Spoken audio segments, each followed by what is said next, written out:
Man is not so but mortal doomed. But can he exercise wrath, God, without end on man, whom death must end? Can he make deathless death? That word to make strange contradiction, which to God himself impossible, is held as argument of weakness, not of power. Will he draw out for anger's sake infinite to infinite in punished man to satisfy his rigor satisfied never? In other words, punishing humans for eternity doesn't seem to be justice, doesn't seem to be fair. That were to extend his sentence beyond dust and nature's law, by which all causes else according still to the reception of their matter act, not to the extent of their own sphere. But say that death be not one stroke, as I suppose, bereaving sense, but endless misery from this day onward, which I feel begun both in me and without me, and so last to perpetuity. Notice the brilliance of this poetry. Ah, me! That fear comes thundering back with dreadful revolution on my defenseless head. Both death and I am found eternal and incorporate both, nor I on my part single. In me all prosperity stands cursed. He comes back to it again. I'm responsible for everybody being cursed. Fair patrimony that I must leave ye sons. Oh, were I able to waste it all myself and leave ye none, so disinherited, how would ye bless me now your curse? In other words, if I don't have children, there will be nobody to curse me later in the generations to follow. Ah, why should all mankind for one man's fault thus guiltless be condemned, if guiltless? But from me what can proceed, but all corrupt, both mind and will depraved, not to do only, but to will the same with me? How can they then acquitted stand in sight of God? This begs, obviously, the Christian theological question of how will God ever be able to see humankind forgiven, redeemed? Of course, we'll get to paradise regained. Him, after all disputes, forced I absolve. All my envisions vain, and reasonings, though through mazes lead me still, but to my own conviction. This is the philosophic understanding. And the brilliant use of the word maze, we've seen this amazing and mazes and labyrinth all the way through this. He says, I can think this thing from every different perspective. It doesn't matter. Finally, I come back to the realization. I chose to eat of the forbidden fruit. I brought this on myself.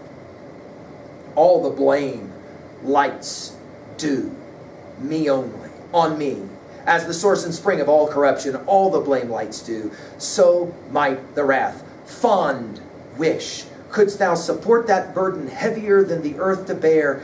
We think of Atlas, don't we, holding up the world. Then all the world much heavier, though divided with that bad woman. Uh-oh. So here we go. I'm stuck with this bad woman now. And Adam now is going to shift in his soliloquy away from just thinking about himself, from a psychological rendering now to a sociological rendering, that bad woman. Thus, what thou desirest and what thou fearest alike destroys all hope of refuge and concludes thee miserable beyond all past example and future. To Satan only like. Brilliant. He says, I am just like Satan, fallen and unable to ever fully live with the choices I have made. To Satan only like both crime and doom. Oh, conscience, into what abyss of fears and horrors hast thou driven me, out of which I find no way, from deeper to deeper plunged. Line 844. Brilliant, brilliant. He says, in the end, the greatest curse is the curse of conscience, because I cannot unthink what I have done. I now have to live with what I've done. We're going to say this later when we get to 3b, but think about this in your own life. The last time you really seriously jacked it up. There's the jacking it up, no question. But then there's the living with that. Think about Macbeth. He can do it. He can kill Duncan. But then he has to live with it. What does he say to his wife? It's like I have scorpions stinging my brain. Of course, Adam has scorpions stinging his brain. Thus Adam to himself lamented loud through the still night. Not now as ere men fell, wholesome and cool and mild, but with black air accompanied. We think of this black air, the mist of Satan as he came in to crawl into the mouth of the serpent, with damps and dreadful gloom, which to his evil conscience represented all things with double terror.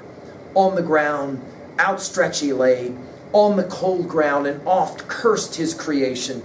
Death, as oft accursed of tardy extinction, he wishes he could die, since denounced the day of his offense.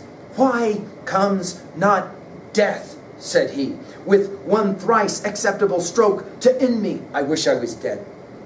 Again, sounding very much like Job as he's in the midst of agony. Shall truth fail to keep her word? Justice divine not hasten to be just? But death comes not at call.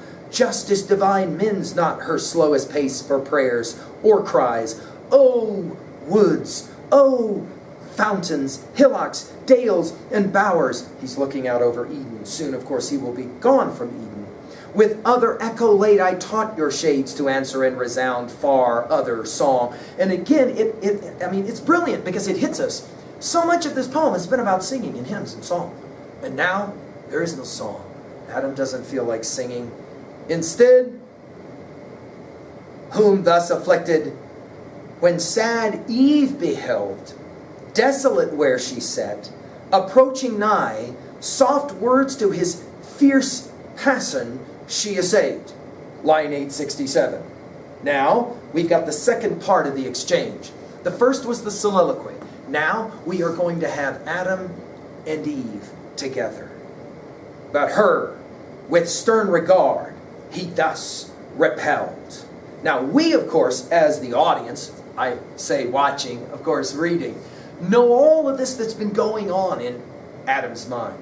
But now we're going to have Eve. And Eve has been looking at her man. She knows he's upset, but I'm still going to try and talk to him. And she starts coming to talk to him, and he will speak out of my sight, thou serpent. Whoa, whoa, whoa. Notice here that Adam will now begin to remove the blame from himself. Oh yeah, I ate this fruit because I was in love with this woman. Serpent. Whoa. Out of my sight, thou serpent. Now, to be fair, we already know that the way this ends is, of course, Adam and Eve are going to come to some kind of resolution. However, Milton's misogyny cannot be missed here. We've got to pay attention to it. That name best befits thee with him lead. Thyself is false and hateful, nothing wants, but that thy shape like his, and color serpentine may show thy inward fraud, to warn all creatures from thee henceforth, lest that too heavily formed, pretended to hellish falsehood, snare them. Men, in other words, should never... Wait. Remember Hamlet to Ophelia. Are you honest, my lord? Are you fair? Hamlet will say it, remember? Where do those lines come? Immediately after the to be or not to be soliloquy. Whoa. I want to point out, Milton is playing a powerful game here with Shakespeare's greatest play, Hamlet. And now we have Hamlet and Ophelia going at it. Remember what he says? You should not have believed you. Believe me, I loved you not. What does he say? We are errant knaves. Oh, what should fellows as I do crawling between earth and heaven? But for thee, he says, if it hadn't been for you, I had persisted happy, had not thy pride and wandering vanity, when least was safe, rejected my forewarning and disdained not to be trusted, longing to be seen. Remember, Hamlet will say to Yorick's skull, get thee to my lady's chamber and tell her to paint it on an inch thick, for to this she must come. In other words, I've heard of your paintings too well enough. God has given you one face and you make yourselves another. You jig and amble and lisp and nickname God's creatures and make wantonness your ignorance. In other words, here we have it. A man blaming a woman's beauty. Of course, it was the beauty that attracted the man in the first place. Longing to be seen, though by the devil himself, him overweening to overreach, But with the serpent meeting, fooled and beguiled by him thou, I by thee to trust thee from my side, imagined wise, constant, but sure, proof against all assaults, and understood not all was but a show, rather than solid virtue, all but a rib, crooked by nature, bent as now appears more to the part sinister from me drawn, well, if thrown out as supernumerary to my just number found. In other words, I should have known. You're from a rib which is crooked. You, foul temptress, you're the reason for all of this. Oh, why did God, creator wise, that peopled highest heaven with spirits masculine, create at last this novelty on earth, this fair defect of nature, and not fill the world at once with men as angels, without feminine, or find some other way to generate mankind? In other words, his misogyny goes all the way to the end.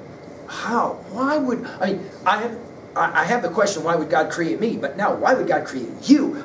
You're the reason. Nasty, isn't it? Believe none of us. We are errant knaves all, Hamlet will say to Ophelia. This mischief had not been befallen, and more that shall befall, innumerable disturbances on earth, through female snares and straight conjunction with this sex. In other words, the prophecy, all of the terrible things that are about to happen in the history of the world are going to be happening because of you. Now, let's just pause for a moment. We have to read this because it is beautiful poetry, but it is dangerous, dangerous poetry, isn't it? And of course, it's answered already many years prior by Chaucer's wife of Bath, who we like to study, of course, in her prologue, when she says, well, of course Eve's going to be the one that gets blamed. Men wrote the book. Let a woman write the book, and I guarantee you if Eve could tell the story, it'd be told from a different perspective. Here, the nasty misogyny will continue. We should point out, this is the root of a lot of the negative energy that is felt towards women through the course of history. Why is it that women had to fight so hard for the right to vote, the right to be educated, and so on and so on? Still today, the debate, the right to be paid the same amount. This patriarchal view that Milton is playing with here, this misogynist view, it's powerful stuff. Notice what he says next. For either, he, man, never shall find out fit mate, but such as some misfortune brings him, or mistake, or whom he wishes most shall seldom gain through her perverseness, but shall see her gained by a far worse, or if she love, withheld by parents. In other words, there's no way for a guy to win. He's either going to see the woman he wants and he can't get her because some father won't let it happen. We think immediately of Romeo and Juliet. Or, as his happiest choice too late, shall meet already linked in wedlock bound to a fell adversary, his hate or shame, which infinite calamity shall cause to human life and household peace confound. In other words, or you're gonna marry somebody and then you're gonna find the right woman later, and either way it's gonna be bad. We immediately, of course, remind ourselves that, oh yeah, Paris, he goes for Helen, who's already married. Remember to Menelaus. He added not, and from her turned. But Eve, not so repulsed with tears that ceased not flowing, and tresses all disordered, her hairs, again, back to the hair thing, all disordered, at his feet fell humble, and embracing them, besought his peace, and thus proceeded in her plight, line 9:14. Now, there are many readers who just cannot stomach what's going to happen next. Eve literally falls on her face and holds on to his feet and begs Adam, forsake me not thus, Adam. Witness heaven what love sincere and reverence in my heart I bear thee, and unweeting have offended, unhappily deceived. Thy supplement I beg and clasp my knees. Bereave me not whereon I live, thy gentle looks, thy aid, thy counsel in this uttermost distress, my only strength and stay. Forlorn of thee, whither shall I betake me? Where subsist? We think of the wife's lament from the Exeter book. And she laments the fact that once her man left her, she was all alone. Here, Eve will say, I will never ever again try and think for myself. Please, please don't. Now, of course, let's point out, this is the genius, and we've said this in another lecture about Gilman's The Yellow Wallpaper. Remember at the end, those lines. Well, now, why should that man have fainted? But he did. Of course, the reversal was being played there for Gilman. Between us two, she says it, while yet we live, scarce 1 short hour perhaps, between us two, let there be peace. Both joining, as joined in injuries, one enmity against the foe by doom expressed assigned us. That cruel serpent, on me exercise not thy hatred for this misery befallen, on me already lost, me than thyself more miserable. Both have sinned, but thou against God only, I against God and thee, and to the place of judgment will return there with my cries, importunate heaven, that all the sentence from thy head removed may light on me, sole cause to thee of all this woe, me only, just object of his ire. In other words, I'm going to go to heaven, she says, and I'm going to beg that all of the punishment falls solely on me. Now, of course, it's not a difficult way to ask, wait a minute, so why is Eve the one that gets blamed for all of this, when in fact it's the serpent that convinced Eve, and of course the serpent was allowed to be there because of God, and God's the one that created both Adam and Eve. If anyone is to blame, it obviously isn't Eve, and certainly not Adam. The Satan serpent, and of course God should receive more blame. You can kind of see where Milton's theodicy is working, right? Well, to finish now, very quickly, at line 947, 958, Adam will forgive Eve and say, I'm sorry, this was dumb. At line 989, the next question is, hey, let's just not have children, because that can at least solve some of our problems, because Eve will begin to speak at 966. And at line 989, she says, childless thou art, childless remain. In other words, hey, okay, we got the punishment on us. Let's not put the punishment on our children and the children to come. Then, at line 1000, Eve even suggests, let us make short, let us seek death, or, he not found, supply with our own hands his office on ourselves. In other words, this is Hamlet's bare bodkin, from the to be or not to be speech. Right? Adam at line 1013 will point out that no, it's no good to kill ourselves. Even though he himself was thinking about it, he's decided that thy contempt of life and pleasure seems to argue in thee something more sublime and excellent. But he says at line 1023, we can't forestall God's plan. At line 1028, let us seek some safer resolution. Thy seed shall bruise the serpent's head. To crush his head, line 1030, would be revenge indeed. In other words, the only way that the Genesis 3:15 prophecy, as Milton would read it, is explained is we have to have children. In other words, at line 1048, no more be mentioned than of violence against ourselves and willful barrenness. Now, this is a tough question. Why shouldn't I commit suicide? This, of course, has always been one of the penultimate questions of the West. And, of course, in our literature, we have multiple renderings of this. The answer here for Adam is, we are creation of God, and we have a job to do. Let's not take our own life. The question of why not commit suicide is one that maybe we will pick up in later lectures as well, because it's such an important question. Finally, at line 1051, he asks it, how hard can having kids and work be? We'll get through it. At line 1060, he says, let's pray. At line 1073, he says, let's go find fire. We immediately think of Prometheus to sustain us. At line 1085, till we end in dust, he says, our final rest and native home. Let's just stay alive. By the way, it's interesting. There's no real death narrative for either Adam or Eve in the Old Testament. It's kind of interesting. Finally, prostrate at line 1100. Adam and Eve both falling on their face, pray to God to ask for forgiveness. In other words, Adam and Eve both end up looking like Eve does when she's prostrate to and in front of Adam. Well, let's now finish. Level 2A, themes, messages. Of course, you can commit the action, but living with the action is way worse. We think of Macbeth. Also, of course, Milton's theodicy here, all of nature is jacked, both the world as well as human nature.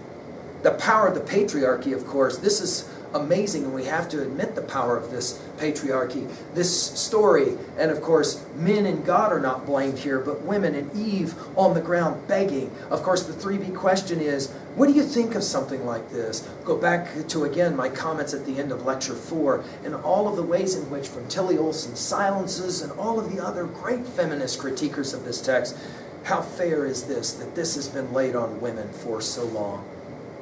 At 2B, the rhetoric, notice the symbolism of the threes. Father, Son, Spirit, Adam, Eve, serpent, Satan, sin, death. It's brilliant. The dramatic monologue and the soliloquy of Adam, I hope that I've been able to help that one come alive for you. Think about this one, the argument of the dialectic. Remember in Plato's Republic, he said this back and forth can be very dangerous, and he uses the word picture even of puppies biting on each other's ears. Remember that one. At 3A, how do we relate to other texts and other titles? Well, obviously, the genius of building off of Genesis 3. I mean, we can't overstate this. There's just a few verses in that. And yet, notice, here we are thousands of lines of poetry later, and Milton has brought the story in full scale. Again, Dante, we think of, and the relationship to Dante and the snakes, the contrapasso and the way in which the punishment fits the crime. Back to our comments on Dante there, right? And again, I have to say it, it's genius the way that Milton recreates in many ways the Hamlet 3 episodes, beginning with the to be or not to be soliloquy, and then finally the exchange between Hamlet and Ophelia. What is it that he says at the very end? Go to, I'll have no more on it, it hath made me mad. 3B finally, and the relationship to self. The art of self-loathing comes to mind. When was the last time that you felt kind of like Adam? You beat yourself up over and over again. The critique of Milton's theodicy, of course, it has to happen, right? Does it work for you? Does it make sense for you? Of course, the question as well of these two views. The Jobian